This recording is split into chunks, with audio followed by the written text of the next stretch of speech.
this week, we got more Switch 2 rumors, Google returns to gaming, and more. So let's just go ahead, together, as a people, and check it out!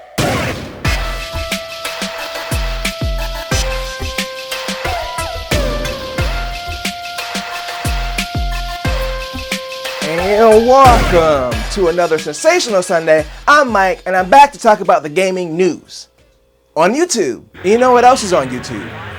Games. So Google pretty much got out of gaming earlier this year by shutting down its cloud streaming service Stadia. I was surprised it lasted as long as it did personally. But I guess they're not done with gaming completely, as they've begun testing a new YouTube feature called Playables. So right now it's available to a limited number of users, but basically they're testing some mobile games that are playable through the YouTube app on mobile and the website on desktop. So this is different from what they did with Stadia, since these seem to be mobile games that you can quickly jump into. This seems to be closer to what Netflix is doing with their gaming service. So maybe this is just a new trend for video streaming services, I'm not sure. But the Verge article mentions that even TikTok has experimented with games in a limited capacity. Now, of course, this is a test and it doesn't mean that this feature will actually roll out to all users. But for me, it's kind of weird to be served games on a video platform. It's not really the reason that I'm using that app. The way it's being implemented in the testing phase is there's an option beside Home in the YouTube app for Playables. Now, I'm not against them adding games to YouTube and experimenting with new features. I just probably wouldn't use it personally.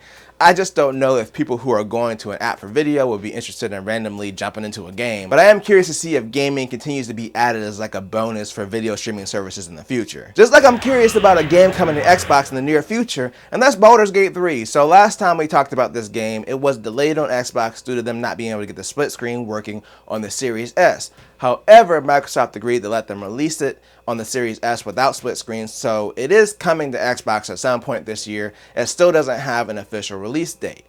But the PS5 version did come out along with the Mac version on September 6th, so we finally have a sense of how it runs on a console. And apparently there are some performance issues with split screen on the PS5. For the most part, it's being reported that it runs fine. It runs at 30 frames per second in split screen, but if two players explore different parts of a city, it can cause frame drops into the teens. So it doesn't really sound like it's a huge issue, but the main reason I pulled the story was because the issue they were having with the Series X. A split screen only runs at 30 frames per second on the PS5, which is basically the same power-wise as the Series X, and it struggles at that. I think it gives us a clear understanding of why they're having such a hard time making it work on the Series S. Even though Microsoft is letting them release it without split screen on the Series S, the game studio, Larian, is still working on getting that feature added for the Series S version. And this is also an early version of the game on consoles, so I'm hoping that in the future they'll have some optimizations that'll help improve the performance. So we'll wait and see if this split screen feature does come to the Series S, given that it's having issues on the PS5 right now. And you know what else we'll see? We'll see if Nintendo's next console comes out next year. In fact, that's what we're talking about today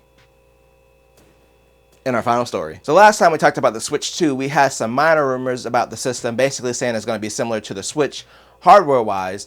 There was also a rumor about someone who works for an airline seeing a dev kit when they search someone in an airport, but nothing really solid about what to expect performance-wise. Well, there are some new rumors that the dev kit for Nintendo's next system was being shown off to developers. So it's being reported that Nintendo showed off some tech demos for the next system behind closed doors at Gamescom last month. One of the games that was shown was Breath of the Wild running at a higher resolution and frame rate. It's also being reported that this showed the Matrix Awakens demo running on the dev hardware. If you're not familiar with that demo, it's a demo they released for PS5 and Xbox Series X back when they first came out to show off Unreal Engine on those new consoles. It's also rumored that the system will use DLSS, or NVIDIA's Deep Learning Super Sampling, which has been around on PC for a while now, but it's a really good upscaling technology which will help them upscale graphics to higher resolutions without losing much visually. It's also supposedly going to support ray tracing like the PS5 and Xbox consoles, and apparently the visuals are comparable to the PS5 and the Xbox Series X, according to this Engadget article.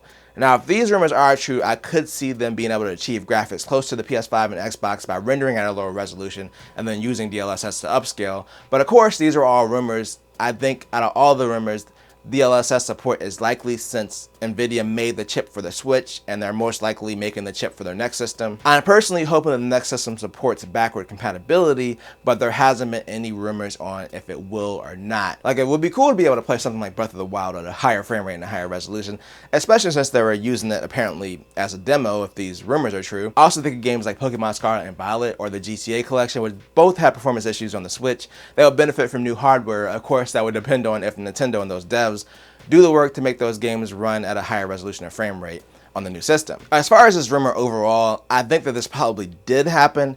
If we're to believe that they're aiming for an early 2024 release for their next system, then they're going to want to start showing the hardware to developers and eventually getting them dev kits so they can start making games for it. And given the Switch came out in 2017, I think we'll probably see a new system next year. And I'm not saying that the Switch is old. I'm not saying that at all.